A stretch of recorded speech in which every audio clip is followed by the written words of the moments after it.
In today's video, I am going to teach you how to export and import passwords from and to Google Chrome. Start by opening Google Chrome on your computer.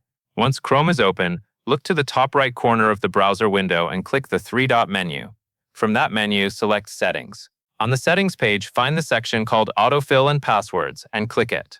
Next, select Google Password Manager. Here you can review saved accounts, update details, and adjust password-related settings. Once you are in Google Password Manager, click Settings from the menu on the left side.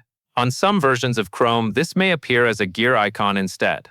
Both options take you to the same password settings area, so use whichever one is visible on your screen. In the settings area, look for the option labeled Export Passwords. Next to it, click Download File.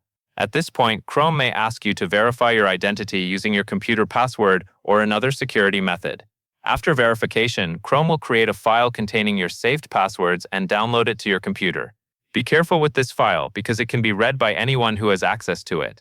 If your goal is to import passwords later, this exported file is typically the one you would use during the import process in a supported browser or password manager. Just make sure you keep it protected at all times. That covers everything you need to know.